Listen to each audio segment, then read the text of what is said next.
दोस्तों, अगर मेरे पास सिर्फ 90 दिन है इस चीज को समझने के लिए कि मेरे सर के बाल झड़ रहे हैं, कम हो रहे हैं और मैं क्या कर सकता हूं, तो सबसे पहले मैं ना तो पीआरपी लूंगा, मैं ना ही कोई ऑयल लगाऊंगा या सीरम लगाऊंगा और ना ही कोई सप्लीमेंट्स लूंगा। मैं सबसे पहले देखूंगा कि मेरी बॉडी की फिजियोलॉजी क्या कह रही है मेरे से।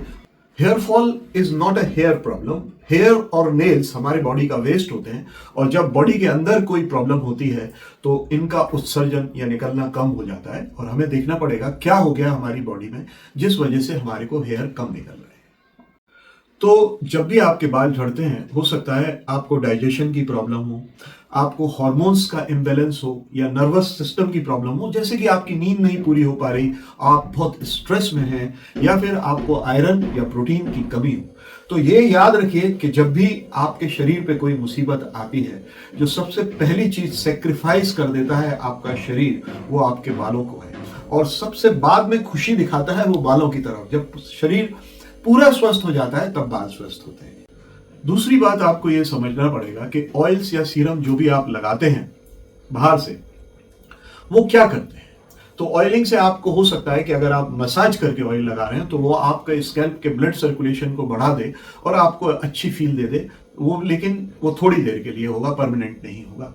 इसी तरह से ड्राइनेस को कम कर देगा ऑयल या फिर आपके हेयर की फील को बेटर कर देगा। ऑयलिंग या सीरम्स जो है वो आपके बॉडी के आयरन की, प्रोटीन की कमी को सही नहीं कर सकते, ये आप समझ सकते हैं। वो तो खाने से ही सही होगी। स्ट्रेस का कॉर्टिसोल लेवल आपका बढ़ा हुआ है, उसको भी ऑयलिंग या सीरम सही नहीं कर सकते। और आपका अगर आपको कोई जीआईटी का, गट की प्रॉब्लम है और वहां आपके खाने का सही एब्जॉर्प्शन नहीं हो रहा, उसके लिए भी ऑयल कुछ नहीं कर सकता। आपको हार्मोनल बैलेंस है, उसके लिए भी ऑयल कुछ नहीं कर सकता। आप अगर पूरी नींद नहीं ले रहे हैं भाई साहब, तो भी ऑयल कुछ नहीं कर सकता। तो सबसे पहले आपको जो चीज दूर करनी है, वो चीजें दूर जो करनी है या जिनको रिमूव करना है अपने डेली रूटीन से, वो है कि आपको मील्स नहीं स्किप करने हैं, आपको बहुत ज्यादा स्नैक्स नहीं लेने हैं और आपको बहुत ज्यादा ब्रेकफास्ट ठंडा करके नहीं खाना है। आपको अपनी कैलोरी कट डाउन इतना ज्यादा नहीं करना है, वजन कम करने के लिए क्रैश डाइटिंग नहीं करना है। इसके अलावा आपको एकदम ब्लैंड मील्स नहीं खाना है, आपको सब कुछ मिला के खाना खाना है, इसका आपको ध्यान रखना है। तो आपके बालों को बढ़ते रहने के लिए न्यूट्रिशन या प्रॉपर ब्लड सप्लाई चाहिए। जब आप स्ट्रेस में होते हैं तो हमारे सर को और फेस को और सर को और ब्रेन को ब्लड देने वाली धमनी एक ही होती है और वो बाद में इंटरनल और एक्सटर्नल कैरोटिड आर्टरी में डिवाइड करती है। लेकिन जब हम स्ट्रेस में होते हैं तो इंटरनल कैरोटिड आर्टरी का फ्लो बढ़ जाता है और उसके बढ़ने का फ्लो जो घटता है वो एक्सटर्नल कैरोटिड आर्टरी का घटता है। तो उसकी वजह से सर को, फेस को हमारे कम ब्लड सर्कुलेशन मिलता है और इस वजह से बाल भी मार खा जाते हैं। इसके अलावा बाल अपने आप भी in the condition of stress अपने आप दब जाते हैं या अपने आप को सेक्रीफाइस कर देते हैं। इसका मतलब यह हुआ कि आपका स्काल्प जो है वो नहीं सूजा हुआ है, उसमें कोई गलत चीज नहीं हो रही। जो कुछ गलत हो रहा है वो आपके शरीर में हो रहा है। आपके हेयर की एक साइकिल होती है जो कि 90 से 120 दिन की होती है। आपके बालों का जो एनाजन फेस होता है वो ग्रोथ का फेस होता है, जो कि करीब करीब 4 से 6 महीने का होता है और उसके बाद स्टेबिलिटी का फेस होता है, केटाजिन फेस, और उसके बाद एक और फेस होता है टेलोजन फेस, जिसमें कि बाल झड़ते हैं और अपने आप को रिप्लेनिश करते हैं, जैसे कि होली के पहले पतझड़ आता है। तो इसका मतलब ये हुआ, जो मैं आपको समझाने का आशय कर रहा हूं, कि जो आज आप फॉल देख रहे हो, जो कि आपके सप्लीमेंट्स लगाने से या मिनॉक्सिडिल लगाने से इंप्रूव नहीं हो रहा, उसका कारण ये है कि जो वो आज आपको शो कर रहा है, अंदर गड़बड़ 90 दिन पहले हो चुकी है। तो इसलिए उसको सुधार आते आते भी, एक तो ये कि उसको सुधार अंदर से चाहिए, आपकी गट से, बॉडी से चाहिए, ऊपर से नहीं चाहिए। और दूसरी बात ये कि उसको सुधार को आते आते आपको दिखने के लायक कम से कम 90 दिन का फर्क उसको लग जाएगा। तो आपको ये समझना पड़ेगा कि हम ऑयल चेंज कर रहे हैं, सप्लीमेंट्स चेंज कर रहे हैं, सीरम्स चेंज कर रहे हैं, इनसे कुछ नहीं होने वाला। 10 दिन के अंदर, 20 दिन के अंदर, 1 महीने के अंदर आपको जो भी कुछ होना है वो बाद में होगा। अगर हम जल्दी जल्दी सप्लीमेंट्स, जल्दी जल्दी शैम्पू चेंज कर रहे हैं तो हम अपने आप को नुकसान पहुंचा रहे हैं, हम अपने आप को फायदा नहीं पहुंचा रहे।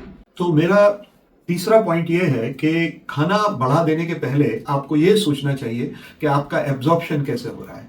आपके बॉडी का हीमोग्लोबिन बराबर आ रहा है लेकिन फेरेटिन आपका कम है, तो वो बालों को तो नहीं मिल रहा ना, वहां बहुत सारा है।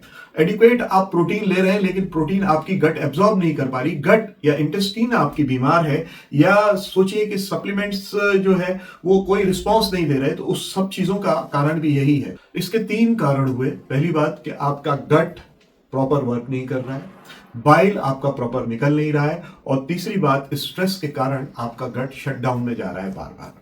तो आपको ये सोचना चाहिए कि हमको खाना पेट में भर देने से कुछ नहीं होगा, हमें उस जो हम खा रहे हैं वो प्रॉपरली एब्जॉर्ब हो जाए। तो मुझे अगर बोला जाएगा तो 90 दिन में मैं क्या फिक्स करूंगा? सबसे पहले अपने खाने का समय फिक्स करूंगा, और ब्रेकफास्ट कभी भी ठंडा नहीं लूंगा, खाना कभी ठंडा नहीं खाऊंगा, कम से कम 2-3 मील एक दिन में जरूर लूंगा।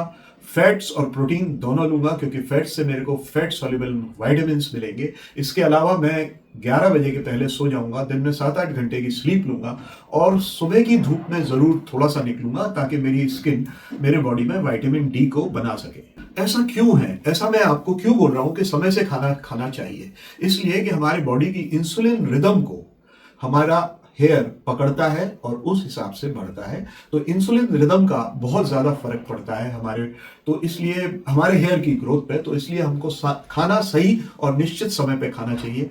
स्ट्रेस यानी कॉर्टिसोल से हमारा बाल बहुत घटता है, कॉर्टिसोल लेवल्स को भी हमको ध्यान रखना पड़ेगा, और इसके अलावा हमारे को देखना पड़ेगा कि मेरा डाइजेशन सही है या नहीं। आप यूं समझ लीजिए कि बाल को गाना सुनना पसंद है, उसे एक रिदम अच्छी लगती है, आपके खाने की रिदम, आपके सोने की रिदम, आपके एक्सरसाइज करने की रिदम। तो इन सब चीजों को रेगुलेट करूंगा मैं अपने लिए सबसे पहले।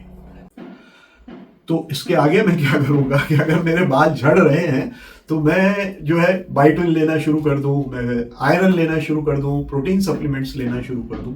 नहीं, मैं सबसे पहले एक अच्छे से जांच कराऊंगा अपनी। और सबसे बड़ी बात, मैं रील्स देख के अपने खाने को नहीं बदलूंगा, अपनी आदतों को नहीं बदलूंगा, मैं जल्दी जल्दी डॉक्टर भी नहीं बदलूंगा, मैं कंसिस्टेंटली एक डॉक्टर के पास ही रहूंगा। क्योंकि हेयर फॉल जो है आपका इंप्रूव करता है कंसिस्टेंसी से, आपकी इंसुलिन रिदम से, कॉर्टिसोल से, जैसा मैंने आपको बताया, और डाइजेस्टिव कंसिस्टेंसी से। और जब आपके बाल वापस आते हैं तो आपको कैसे पता लगेगा? वो इससे नहीं कि मेरे सर बेबी हेयर दिख रहे हैं। बेबी हेयर आपने पहले भी थे, आपने उनको देखा नहीं था। सबसे पहले आपको देखना है आपके कंघे पे कितने बाल आते हैं, आपके वॉश बेसिन में कितने बाल गिरते हैं, आपके तकिए पे कितने बाल गिरते हैं। ये चीजें आपको देखनी पड़ेंगी। बालों का टेक्सचर या उनकी चमक इंप्रूव हो रही है तो आपके बाल अच्छे हो रहे हैं, या स्कैल्प का ऑयल आप नकल से छू के देख सकते हैं, वो अगर बैलेंस हो रहा है तो बाल अच्छे हो रहे हैं। डॉक्टर बदलने से बाल इंप्रूव नहीं करते। फिर कहूंगा, बालों को एक आदत बनाने की, अच्छी आदतों की जरूरत है अच्छे बालों के लिए। तो अब आप मेरे से पूछेंगे कि डॉक्टर साहब हमको आप क्या एडवाइस देंगे? तो आपको मेरी एडवाइस ये है कि don't use magic oils, don't use expensive products और पीआरपी अननेसेसरीली, या फियर बेस्ड एडवाइस के दही लगा लो, प्याज का रस लगा लो, ये सब नहीं करना है। क्योंकि जैसे जैसे आपका सिस्टम ठीक होता जाएगा वो हेयर भी आपको अपना फीडबैक देता जाएगा और वो भी सुधरता जाएगा। मैं पूना में स्टेशन हूँ और पूना के लोगों के लिए तो मैं हमेशा अवेलेबल हूँ, लेकिन अगर आप पूना के बाहर के भी हैं तो भी आप कोई राय चाहते हैं तो जो स्क्रीन पे नंबर आ रहा है उस पर आप कॉल करके मेरे से बात कर सकते हैं। मेरे को खुशी होगी आपको गाइड करके।